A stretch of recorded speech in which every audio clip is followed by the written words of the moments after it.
On, Lynette. 1, 2. Welcome everybody to our February meeting. Today we have 2 speakers. One is Patrick Baker, and he is the director of the South Dakota Arts Council. And our other speaker is Jim Speirs, who is with Arts South Dakota.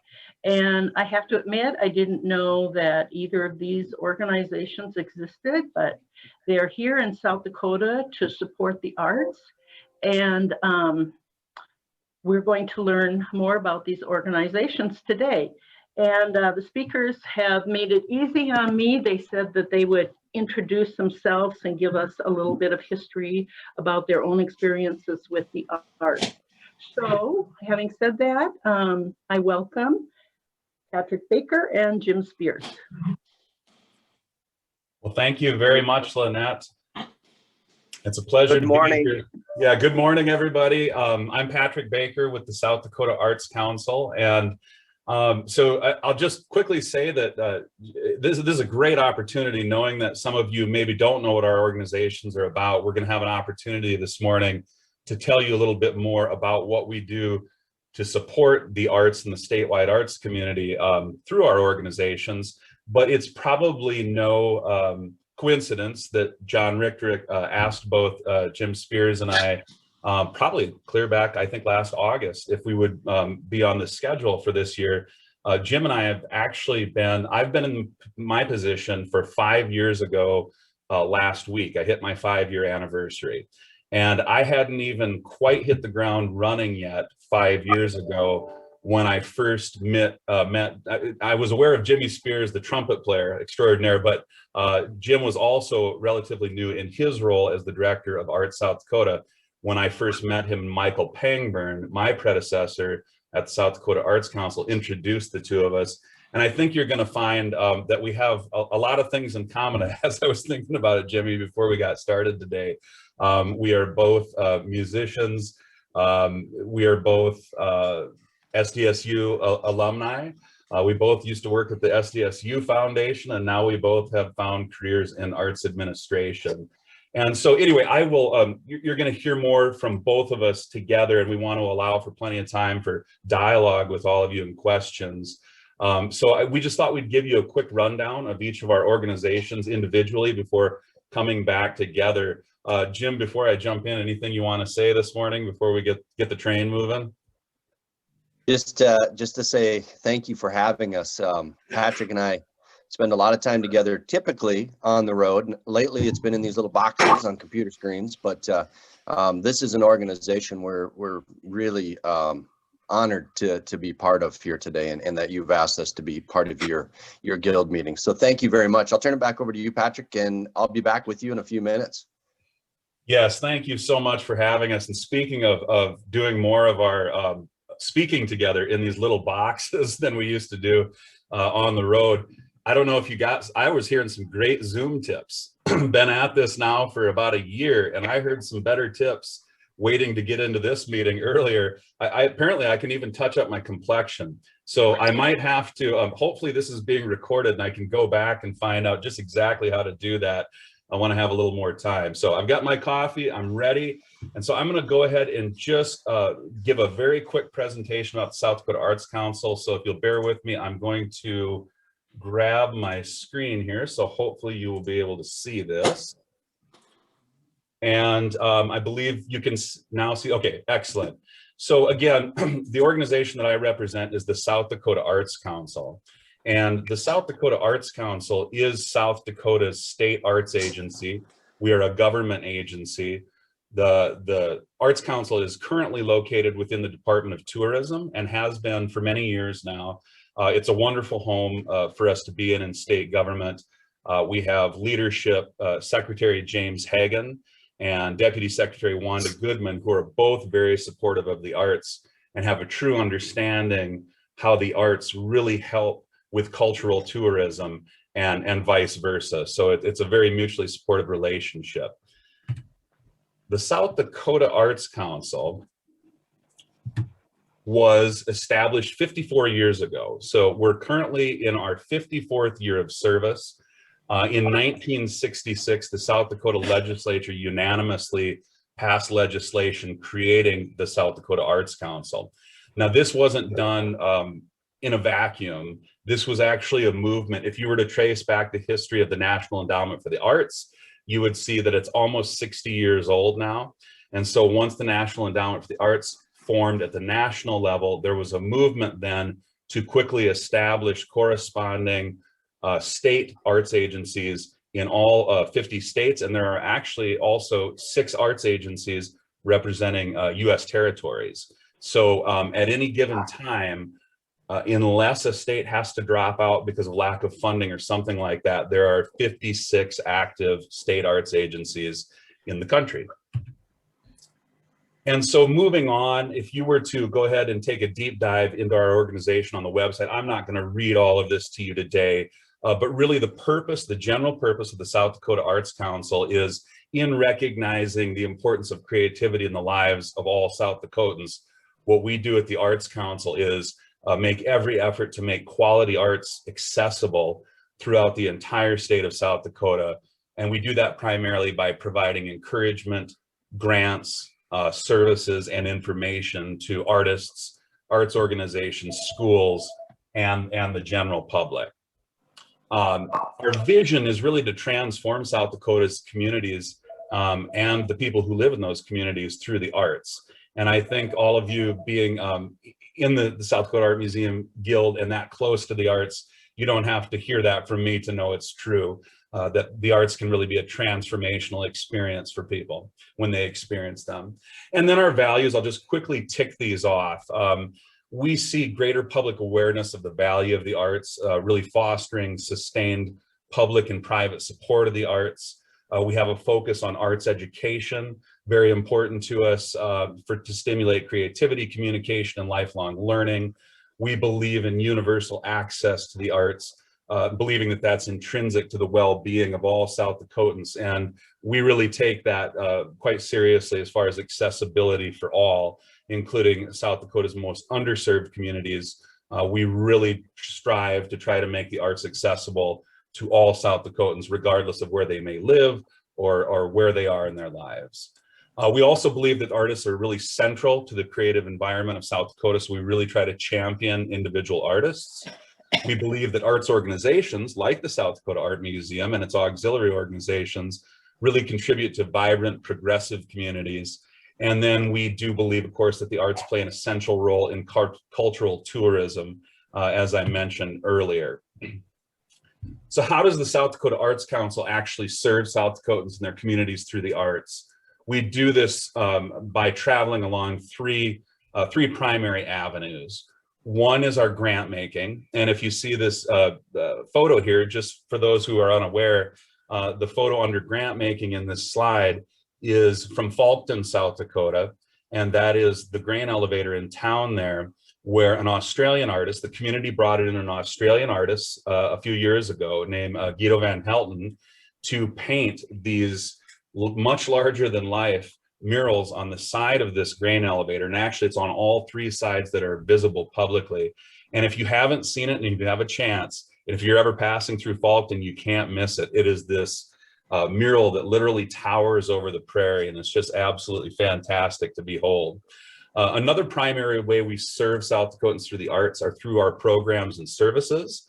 In this photo, what you're seeing here is a program that we have called World Fest through our involvement with the regional arts organization, Arts Midwest. We are one of 9 states in the Arts Midwest region, and we're very fortunate in that Arts Midwest offers a World Fest program that brings in international musical artists, touring ensembles, for both musical and cultural exchanges, and they do some intensive residencies across the Midwest. And so here you are seeing a member of one of those ensembles from recent years actually doing an appearance at an elder care facility. And in fact, that might actually be in Brookings. That might be from, World Fest has been to Brookings before.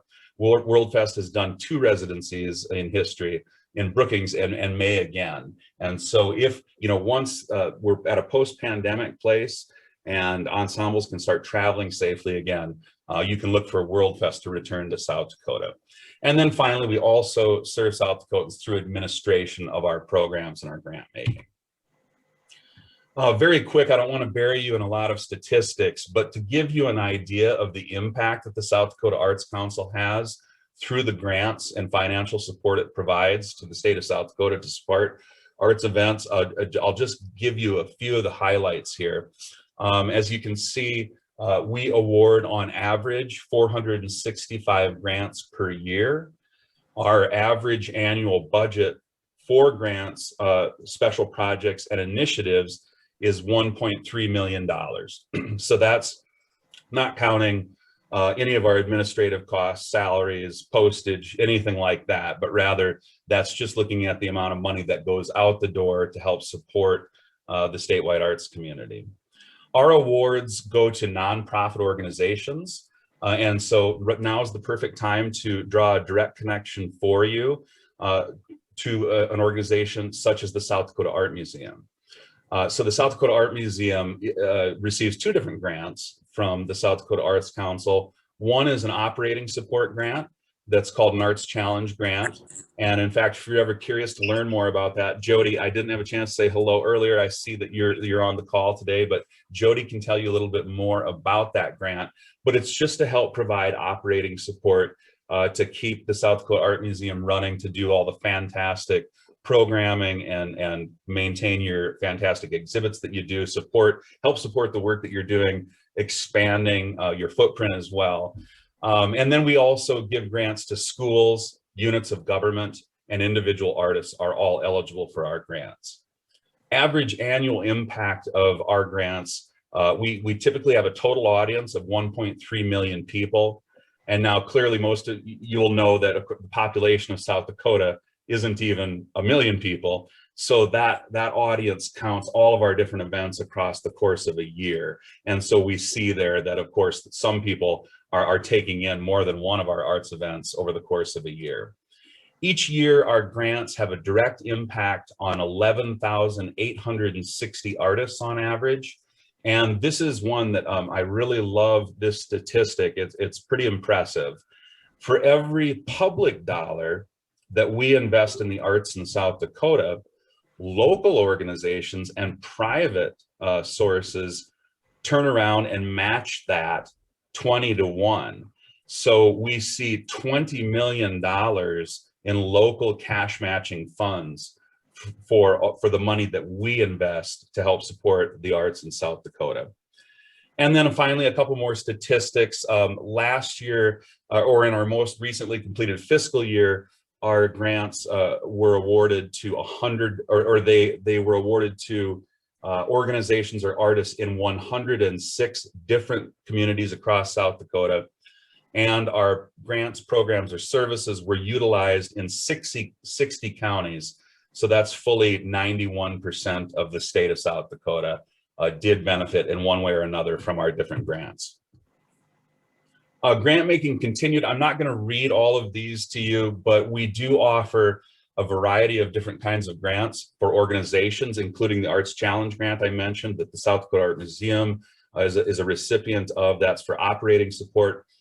We also have a grant called the Statewide Services Grant that actually Art South Dakota, Jim Speirs' organization, receives that grant, as does the South Dakota Art Museum as well, in partnership with other exhibiting organizations across the state to help support the governor's biennial art exhibition, which typically makes its debut at the South Dakota Art Museum and then moves to 3 other locations across the state over a 2-year period, bringing South Dakota's emerging artists as well as some of its heritage artists who have really made names and careers for themselves to different parts of the state. I love that program because you have 4 different opportunities over 2 years to see it in different locations. And so that's another example of something that we support through your organization, the South Dakota Art Museum.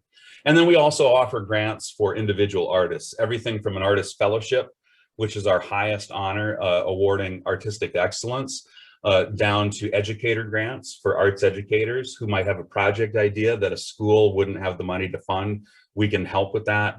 We also have career development grants and so forth. The photo you're seeing on this slide is of the Vermilion Community Mural Project, which a couple of our grants helped support here in the last couple of years. I'll mention just briefly, I won't dig into this too much, but of course, the pandemic struck. It was almost a year ago when it really hit home in South Dakota. I won't soon forget, and maybe there's something fitting to this, it was on a Friday the 13th.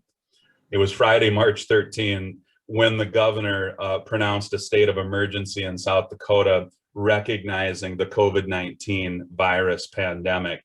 And so not long after that, in fact, not even one full month after that, the National Endowment for the Arts went ahead and made a decision to take a special appropriation for CARES funds relief. You've probably all heard of CARES funds at some point or another. These are funds that the US Congress has passed for COVID relief. Well, the National Endowment for the Arts received some of that money directly and in turn then granted that money to all of its state arts agencies for the purposes of turning around and supporting arts organizations and cultural organizations who were just trying to survive in those early days of the pandemic. And so we received specifically $422,800. We turned around and created what we called an emergency assistance grant program that was open, and I believe we had organizations applying for that by early May. And since that time, we have awarded $345,300 of that, and we are currently taking applications for one final round of emergency assistance grants specifically for pandemic relief.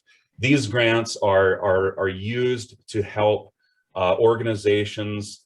Well, it could be the South Dakota Art Museum, it could be the Brookings Arts Council, it could be any arts or cultural organization in the state of South Dakota that meets the definitions that we've set up in the grants.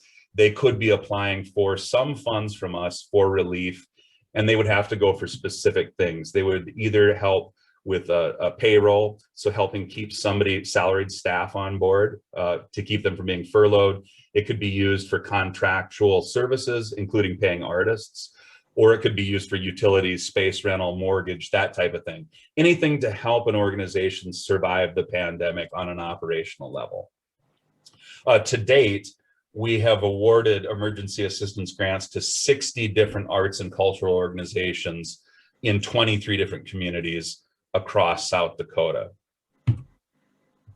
And then we offer programs and services. And this is not all of the programs and services, but here are kind of the highlights. We have our Artists in Schools and Communities program, which is one of two kind of flagship programs that have been with the South Dakota Arts Council for decades. That one in particular supports teaching artist residencies. So an artist would go into typically a school, or it could be a hospital, it could be the State Veterans Home in Hot Springs, it could be an institution like that for residencies of at least 1 week. And so it's a wonderful opportunity to bring an artist in, an artist of any discipline, to engage with students or a population living in an institution. And then our second program, a roster artist program that's been around for decades, is our touring arts program. Perhaps you've heard of that. That would allow a nonprofit organization to apply, or rather to link up with any of the artists or ensembles that we have in our touring arts program, invite them to go ahead and come into their community for a performance or a workshop or something like this, not a residency, but rather a single event. And then our grant funds help pay the artist, so that the artist is basically decreasing their cost by half to the community, and then we pay the other half. So the artist gets paid what they would normally be paid. We also offer a program called the Art for State Buildings program. That program, we purchase art every year that we can from South Dakota artists for display in the Capitol building here in Pierre, as well as a number of other state buildings in Pierre. And we've really amassed a heck of a collection. The program has been around now. We celebrated the 10th anniversary a couple of years ago. So I believe this is the 12th year of the program, and we have about 80 pieces. And we are currently have an open call that will remain open until late March. And once that call is complete, and we've had submissions come in from South Dakota artists. In fact, Jody, I'm going to be reaching out to you again to see if you will still be willing to serve on that selection committee. Lynn Verschure served on that committee until her retirement. And last year, Jody graciously agreed to serve on that selection committee as well, to serve as an arts expert to help select the art for that collection. And so we're really excited. After having a down year last year because of the pandemic, we couldn't come up with the state funds that we needed to support the program. We are bringing it back this year in its full capacity, and we'll purchase about $20,000 worth of art from South Dakota artists for display in Capitol buildings in Pierre. Then we also support a number of student art competitions. You'll see a little bit more of that momentarily.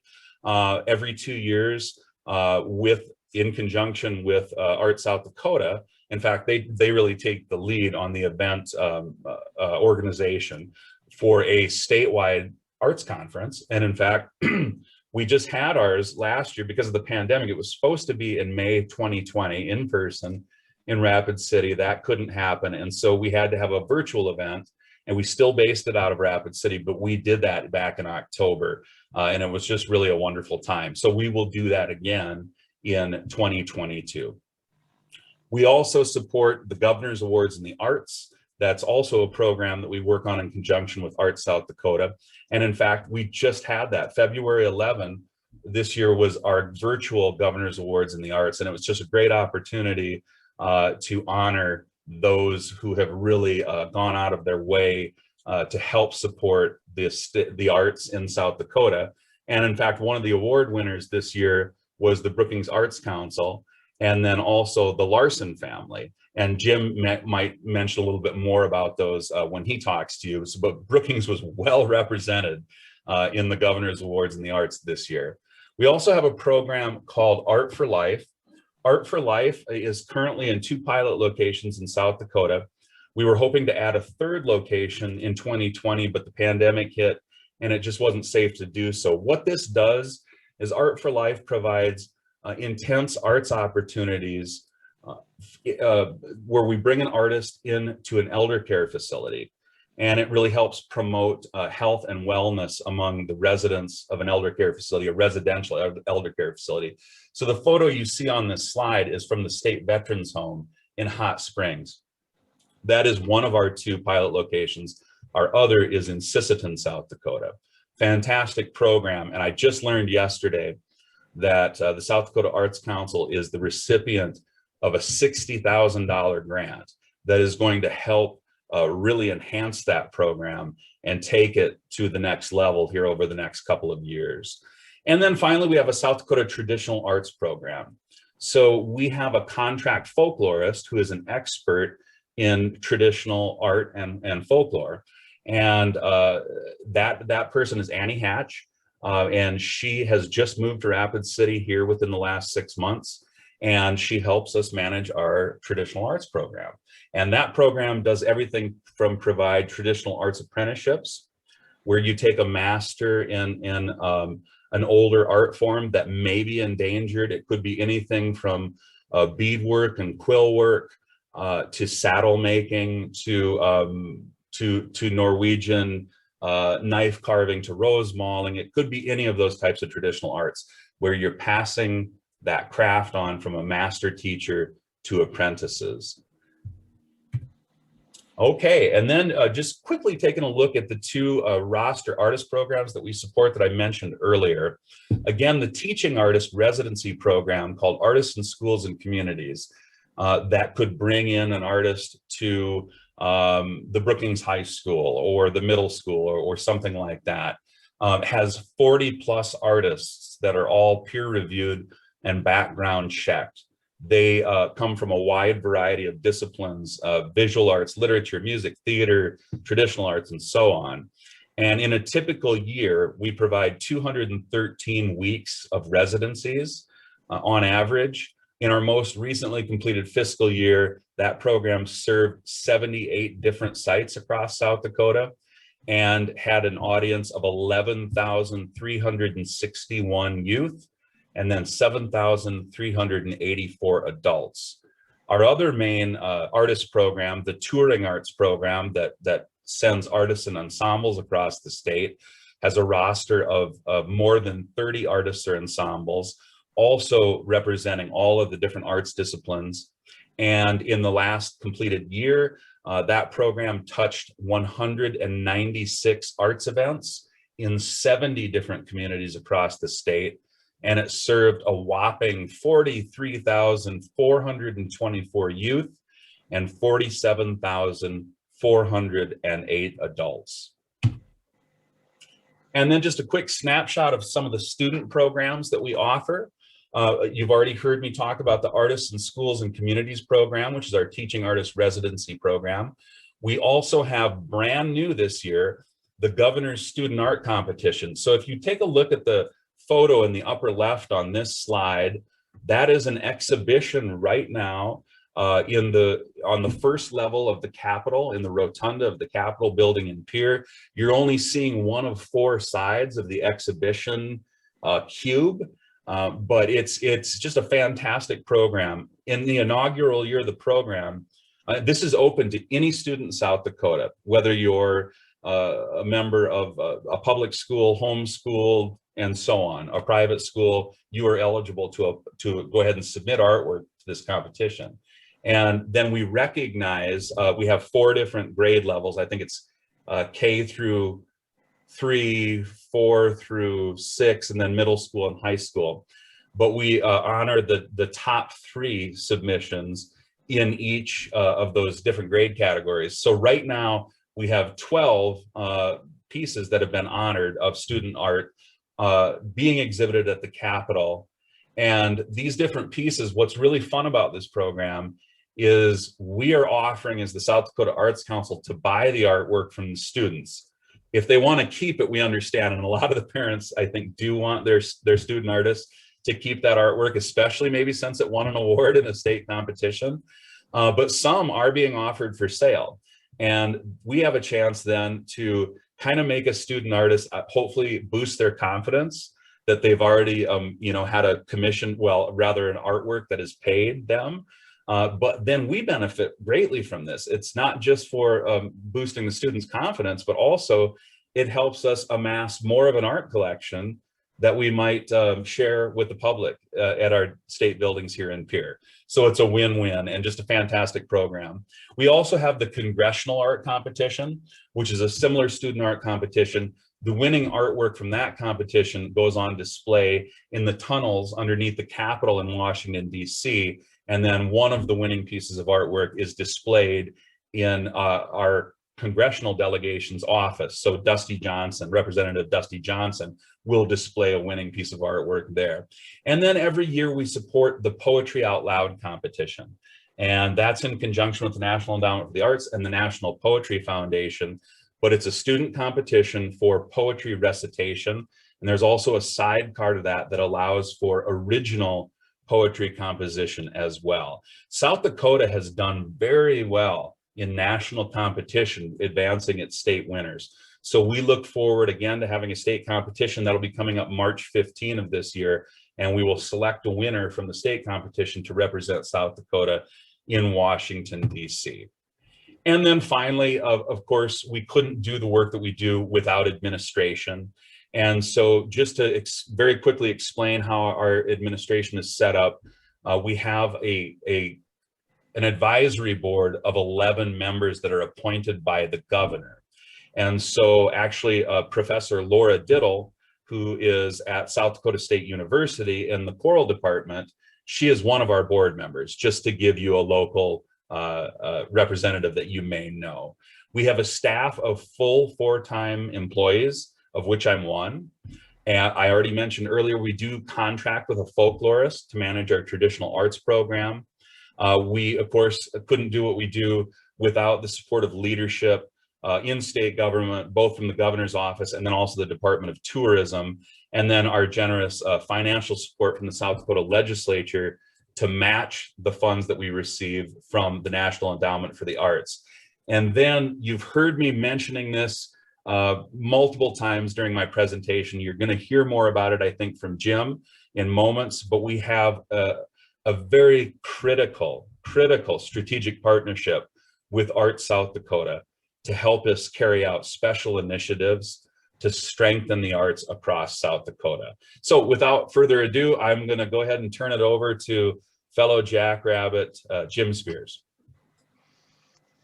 Thank you, Patrick. And when you get a chance, I'm going to take over the screen.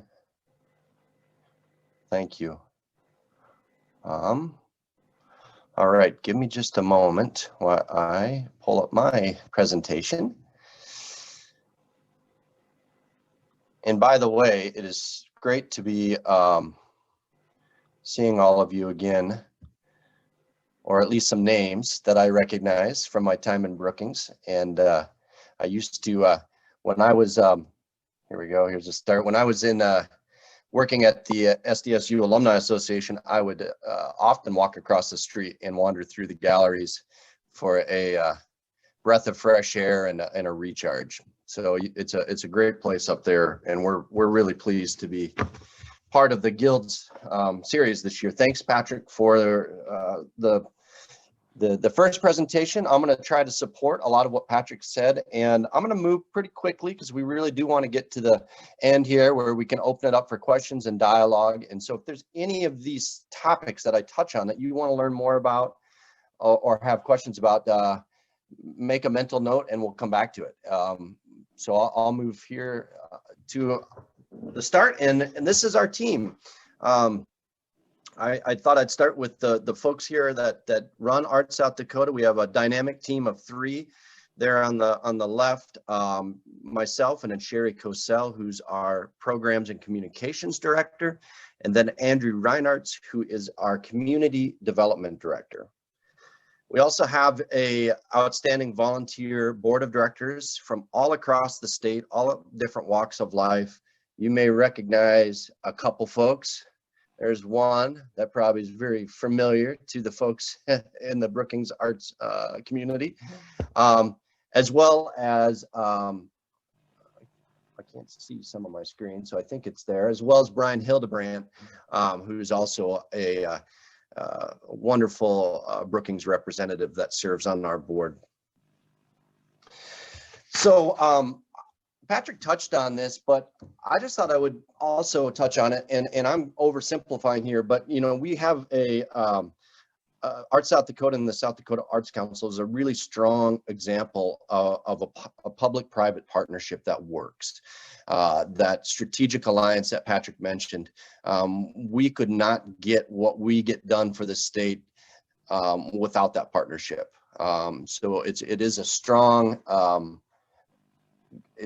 group, collaborative effort, and maybe to oversimplify here, I just kind of wanted to show you, we often get questions. So what's the difference? In fact, we're often confused. I've been introduced as the director of the Arts Council more than once, and I know Patrick has been introduced as director of Arts South Dakota more than once.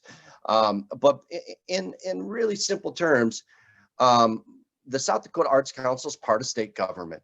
Arts South Dakota is a private citizen-led nonprofit, and our roles overlap a bit, but in essence, the South Dakota Arts Council was originally charged with grant making, as Patrick highlighted, and they do also a lot of other things, but that's a kind of a primary mission for them. And Arts South Dakota, our organization is charged with serving the arts community through programs and services, which we'll talk about here in just a second. But we both work very closely together, and because of that strategic partnership, we're able to more effectively serve the entire arts community across South Dakota. So here's our mission. Arts South Dakota is a nonprofit, nonpartisan organization that enriches the lives of South Dakotans and their visitors by advancing the arts through service, education, and advocacy. So when we talk about serving the arts sector, what are we thinking about? What are we talking about here? You know, and a lot of times when I do presentations like this, I'll start with just trying to give us a frame of reference, right?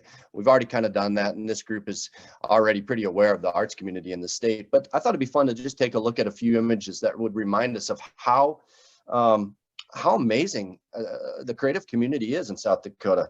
The arts are really the heart of who we are in South Dakota. They are essential to our human experience, and they're intrinsically human. The arts help us celebrate, worship, mourn. They help us remember, and they will be what we're remembered for, I believe, in you know, many decades or centuries ahead. So you look at these, just a scratch of the surface of what South Dakota has here for a legacy of creativity. We all know that painter, of course, Oscar Howe, our first artist laureate. Our newest addition in Sioux Falls, the Levitt, which we hope will be up and running again this summer. Downtown Sculpture Walk, many communities have this. I'm highlighting Sioux Falls, but I think several communities in South Dakota have started their own sculpture walk. And in fact, we're seeing what's called a sculpture trail, sort of a statewide trail through different sculptor opportunities. And of course, this is one of our newest icons for the state, Dignity of Earth and Sky, by Dale Lamphere, who is our second artist laureate of South Dakota after Oscar Howe. If you haven't been up to Eagle Butte and checked out the Red Can Graffiti Jam, which is part of the Cheyenne River Youth Project, you should do that. Every summer they have this citywide graffiti art jam. It's just an amazing event that's received national and even worldwide recognition. Of course, we have many WCP across the state. Here's a picture of one in Rosebud. Of course, there's a filmmaker named Andrew Keitlinger that maybe some of you have heard about. This is just a screenshot of one of his feature productions that was filmed in South Dakota. The film industry is a big part of our state. We have a lot of really talented filmmakers. Here we have the Red Cloud Heritage Center in Pine Ridge. Of course, Laura Ingalls Wilder, familiar. Of course, this might look familiar to some of you, the Brookings Arts Council. Really, you have one of the most dynamic arts councils in the state. You are very fortunate that you have such a great arts council in Brookings. Here's a painting by Roger Brewer, a new member of the South Dakota Arts Council. He's recognized as just an amazing Lakota artist. His work is striking. Outdoor concerts in Deadwood. We love our outdoor concerts. Of course, the one and only. This is a piece of art for sure. The Corn Palace. John Lopez creation. Patrick already mentioned this, but if you haven't checked it out, you have to. It is amazing. As you drive into town, you can't believe how big it is. You can kind of get a little frame of reference here for the lift there. You can see the person painting. It's just incredible, the size and the scale, but how beautiful it is. Here's the South Dakota Symphony Orchestra's Lakota Music Project. This is at Crazy Horse after a performance. Hey, the pride of the Dakotas. I had to get them in here. Here's a street painting that was in Sisseton. I think it's still there, although after a winter it might have been worn away. But Sisseton is another one of those communities with just an amazing, dynamic arts council that serves the entire region. And last but not least, I saved the best for last, the South Dakota Art Museum. We are truly a state of create, and we are so fortunate that just scratched the surface of all of the excellent arts opportunities for us that live here in South Dakota and our visitors. So as we talk about Art South Dakota and our service to this sector, I want to point out a few things quickly, and this is just a highlight of the many programs and services we have. The first is our weekly arts news. We send an email out every Monday to over 3,000 recipients. Many of you probably get this email. It has the latest news from the South Dakota arts community sent every week. We also have the only statewide calendar dedicated to arts and cultural events in the state. There are a lot of great calendars throughout, different media organizations, but Art South Dakota has the only calendar that is dedicated to the arts statewide. We also, publish a magazine, and this is like many of our programs, this is in collaboration with the South Dakota Arts Council, but we publish a magazine called Arts Alive. It's South Dakota's only print publication dedicated to the arts. If you are a donor of Arts South Dakota, you get this in your mailbox 3 times a year. If you're not, you can pick it up at many art centers around the state, including, I believe, the South Dakota Art Museum. We usually send some extra copies there, as well as the Brookings Arts Council. Both have copies available.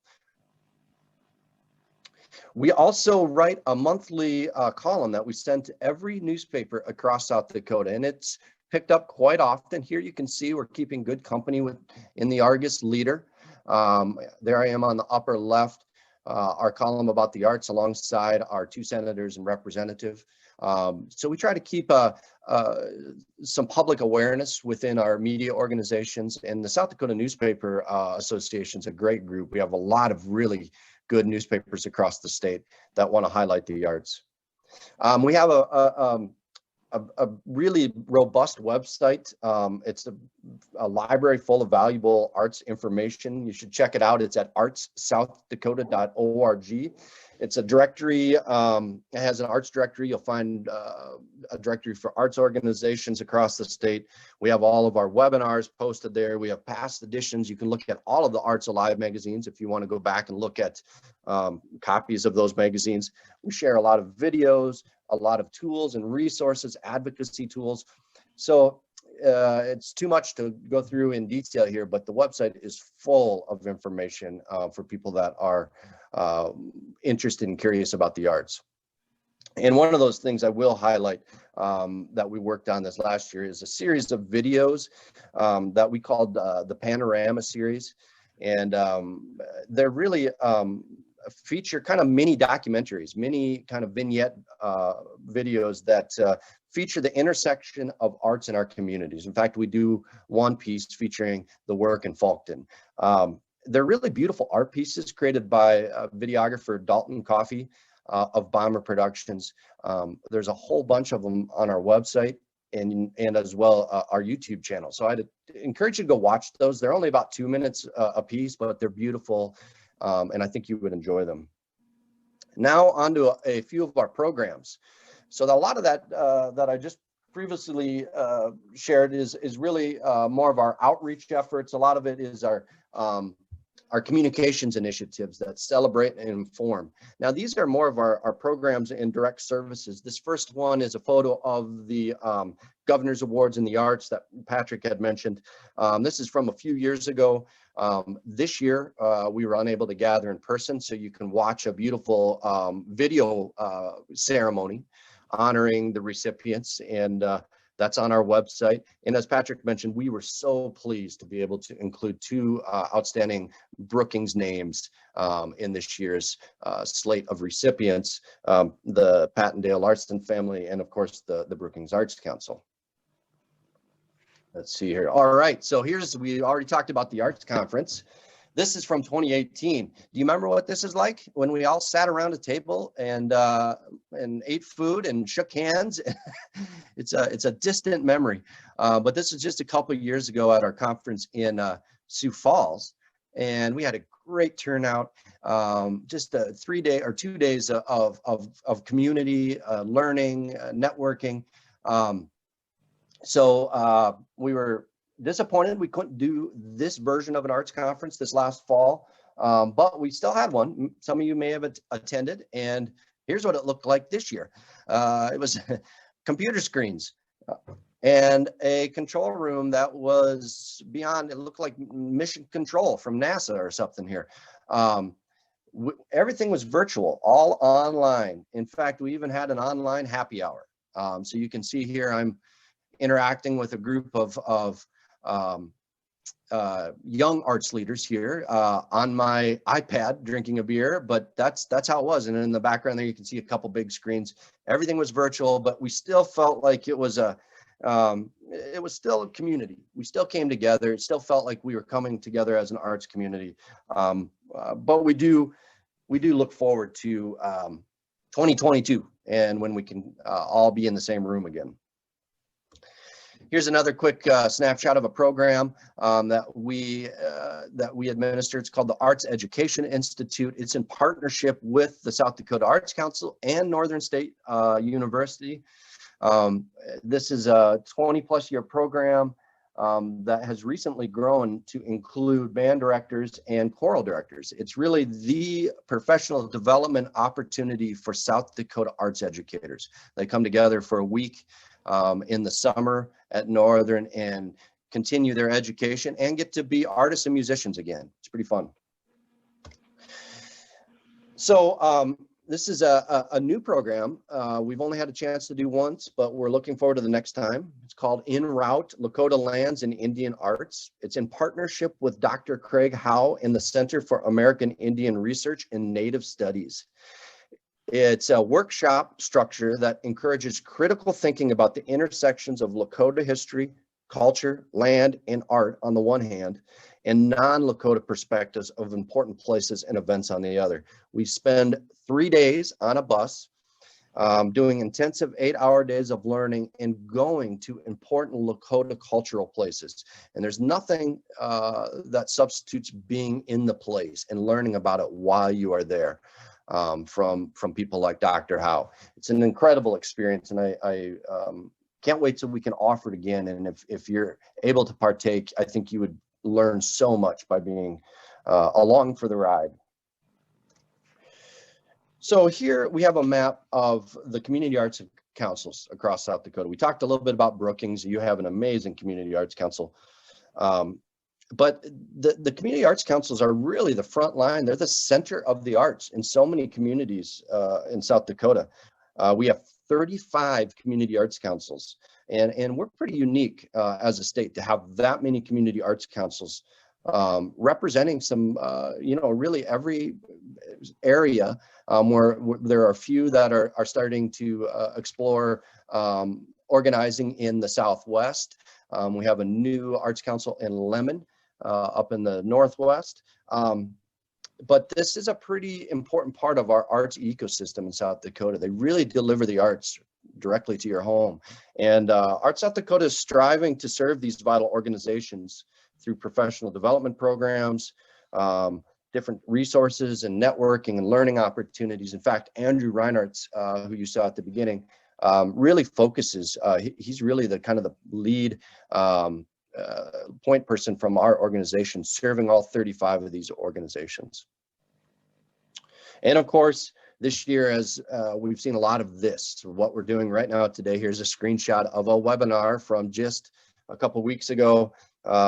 We've done over a dozen webinars in the last 10 months.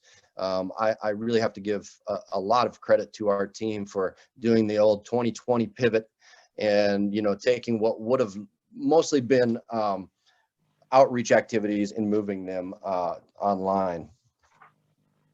So we have we also started an artist relief fund this year, sending over 250 direct payments to artists in need. Here you can see a map of where all those payments went. Here's the pins, and just an amazing service we were able to provide through some regional partnerships to help artists pay for things like electricity. Frankly, we've had a couple artists that have mentioned that the funds help them with such things as paying their rent and paying their electricity.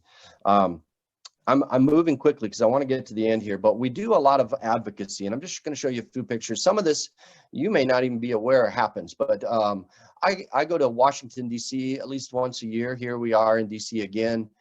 This time Patrick and Dale Lamphere and Rebecca Cruz were with us visiting then Congresswoman Noem. Here we are outside of John Thune's office.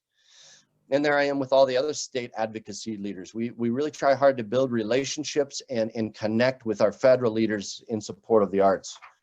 We also do the same work in Pierre. We are in Pierre a couple times, at least a year. Here is Dale with Senator Reynolds Nessebar. And here we are at the governor's press conference for the student art competition. So we work hard at creating relationships with policymakers, with folks from the National Endowment for the Arts. Here we are with Michael Orlov, who's a senior leader at the NEA. Here we are with the director of the National Humanities Endowment and our former governor, Lieutenant Governor Matt Michaels. And then even on the municipal level, here we are with the former mayor of Sioux Falls and Randy Cohen from Americans for the Arts and Mayor Huther's wife. So a lot of the advocacy effort goes on behind the scenes. You don't even know about it, but here's just a few of the letters that we sent over the last couple years to our legislators and policymakers on behalf of the arts. Oftentimes, these are campaigns that happen kind of under the radar, but also oftentimes we need public help. We need public lobbying. You can see here, these are the action alerts that occasionally we will issue when we need your help speaking up on behalf of the arts. This is what we did when President Trump recommended zeroing out the National Endowment for the Arts. This is what we did when the State House Taxation Committee considered repealing the tourism tax that pays for the Arts Council. So occasionally we need your help. And so if you're not on our mailing list, if you're not part of Arts South Dakota, we encourage you to join that because we may need your help on grassroots advocacy. So I'm skipping a few slides here, but I want to just talk about these last couple items. The arts, we often say in policy settings, are not a partisan issue. Americans, by far, a majority of Americans believe the arts are important to our quality of life. They believe, 86% here you can see, believe they are important to the local businesses and economy. 81% of Americans agree that the arts are a positive experience in a troubled world. This is one thing we can all agree upon in a country that is so often divided. Here we talked a little bit about the investment. Every dollar the state invests in the arts economy, I think this is a couple years old, but for every dollar the state invests, Patrick mentioned, there's a $20 return. The arts are a sound investment. And then 68% of tourism is driven by the arts. Here's a couple more slides I can send to you later because we're running out of time, but it just talks about the impact of the arts economically. A couple years ago, before the pandemic, for example, the Black Hills region saw an $115 million economic activity from nonprofit arts. And then this is a statistic that really not many people have maybe heard, but it's pretty amazing. When you look at specifically on the left side of the screen, the creative sector, the Bureau of Economic Analysis has started to follow the creative sector and account for that sector. And what they've been able to tell us after measuring that economic activity is that the creative sector is an $878 billion a year industry. It's 4.5% of our nation's GDP. And you'll maybe be surprised to hear that 4.5% GDP is larger than the GDP of transportation, the transportation sector, the tourism sector, or even agriculture. Now that's nationally, not just in South Dakota, but think about that. The creative sector is a huge economic generator in our country. But this year has been tough. We have been dealt a pretty tough blow with the COVID pandemic. The phrase that we often use, the arts industry, arts businesses were the first to close and really the last to reopen. Even in South Dakota, where we didn't, officially close as a state, it's just been a really tough road for the arts sector. And we're thankful for the national and the state support. But it's just good to highlight, I think, for all of us that believe in this sector and wanted to recover fully, that so far, Americans for the Arts are looking at a $150 billion loss just in the last 10 months. And in South Dakota, we're estimating that as 205 million. Unemployment in the creative sector is at 50+%. It's not quite that high in South Dakota, but so many artists and arts workers have lost their jobs. So it's been a struggle. We can't wait till COVID is over and we're ready to move on. But what I would encourage you, I think the message I want to share here is two things. One, follow Arts South Dakota. We have a resource page right on one of the first things you'll find on our website. So as new COVID resources are made available by the federal state government, we post that information on our page in real time. But also make sure you continue to support your local arts organizations. Continue to send those donations in, maybe even step up the donations if you're able to this year, because we know that these organizations are hurting and we got to help them get through the next few months till we're back to normal. So I rushed through that, guys, because we're right at the end of our session, but I did want to at least hopefully open up the opportunity for a few questions. Thank you so much for allowing me to present that information. Well, thank you, Jim and Patrick. And yes, we just have a few minutes for Q&A, and we did get some questions in the chat. So would you be able to start with Kayla's? She actually had two comments and questions commenting that Brookings has such a strong arts community and programs, and with other larger communities in our state, how can these communities support or partner with small rural communities close to them to have a larger impact? Or how can a small rural community start to take part of these amazing programs if they don't have an arts council? And then she commented also that Dole County doesn't have one and needs one, and would love to have any resources that would help start one. Well, I'll just start off, but probably end up handing it over to Jim. So first of all, yeah, you taking a look at that map, you can see that just around Brookings, there are only a couple counties. In fact, Eastern South Dakota is quite active with community arts councils. And so we would definitely recommend establishing a community arts council if you don't have one in your community.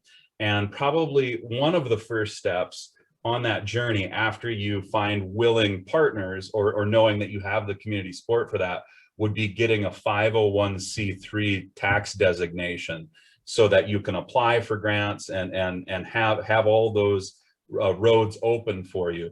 But I'm going to let Jim comment on this, because Andrew Reinert's on his team has been doing some tremendous work in both creating a community arts network, which helps with mutually supportive activities and kind of linking those groups, as the question was asking about, as well as providing some support for forming a new arts council. Yes, well, I think that the short answer is well, let me put it in the chat because I went through it so quickly, but my contact information was on that last slide. And I would just say, you know, it'd be great to connect with you, Kayla, and we can talk a little bit more about how that network works. But a lot of our community arts councils, several of them are totally volunteer. So it's not a matter of you need to have a ton of money and staff and a building. And a lot of the work is done just very much as a grassroots volunteer effort, just as a way to organize the arts sector in that community or region. And there's a lot of support we can provide through connections to other leaders and eventually even grant support dollars, you know, financial support. I'm going to put my name and email in the chat, and of course, I'm sure Carolyn can provide that if someone doesn't get this today. Yeah, I'll share that out when I share the video later this week. Okay. We had a shout out from Mildred K. Huggins, MK, who previously worked in Brookings with Charlotte Carter and Dennis Hollub during their tenure, and she just wanted to thank you for your wonderful presentation. That's it was a little bit daunting when I took the job 5 years ago, three of the four. Sorry about that. And then just one last question, I believe, from Lynette, asking about how the Dignity Project began. And that probably needs to be a pretty short answer, but we are always interested in that. Well, I can just kick that off quickly, saying that there was a couple in Rapid City, Norm and Unibel McKee, I believe, who decided they wanted a sculpture. They wanted to give a gift of public art to the state of South Dakota. And so they donated, Jim, I think the figure was $1 million, if I remember correctly. And then ultimately, our current artist laureate and board member of Art South Dakota, Dale Lamb Fear, received the commission there and did a lot of wonderful, culturally responsive planning and thinking about that. Went to work beginning that project. Keep in mind, this is a 50-foot tall stainless steel sculpture. So it is a massive, massive piece of art. So he started it at his studio outside of Sturgis, but then wasn't it Colorado? He had to move operations to Colorado because of the scale. Is that right? Yeah, Jim? that's right. Yeah. Okay. And then ultimately, it was quite a production to see, when it was completed, to see that move, wending its way slowly across Colorado and then through South Dakota to ultimately land at the Welcome Center and rest area. The Lewis and Clark, I believe, is what it's called, Lewis and Clark Welcome Center, just outside of Chamberlain. And I would say, this is Carolyn. He spoke for the Guild in a recent program that we have posted on our YouTube site, and it provides a wonderful perspective on how his work overall, but how that came together as well. One last question, and then I think we'll need to wrap up to move on to the Guild meeting. But Prudence Debate is asking what the main objectives are as we move out of the pandemic for your organization. Well, I'll jump in real quick, and then I know Patrick has some information on this in terms of supporting our arts organizations. But we would really like to help organizations reopen. You know, not obviously technically help, but more from a communications and marketing standpoint. We know that coming this summer, what we've been hearing reports that by the summer, you know, outdoor concerts and you know, smaller gatherings should be okay. And then by hopefully fall into next winter, you know, we're going to see a general kind of going back to normal as we move into 2022. So we'd like to just be able to provide a lens for South Dakotans to you know, get back out there and reconnect with their arts organizations locally, and to provide any assistance we can with that effort. And then I'll just say on the grant front, as I mentioned earlier in my presentation, we have offered already relief grants, emergency assistance grants, to help stem the tide for organizations struggling during the pandemic.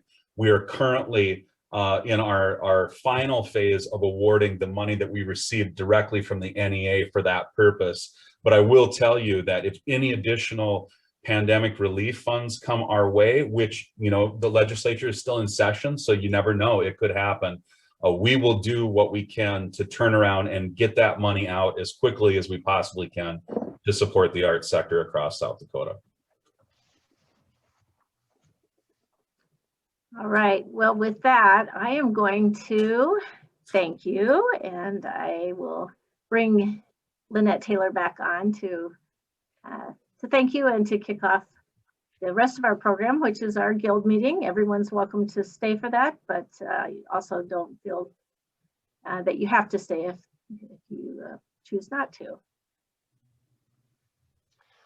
Thank you so much. It's been really a pleasure to be with you today. So thank you for having us. I thank you too. It was a whole lot of fun, and we'd be happy to come back next year or whenever. A great group of people. Thanks very much for the opportunity.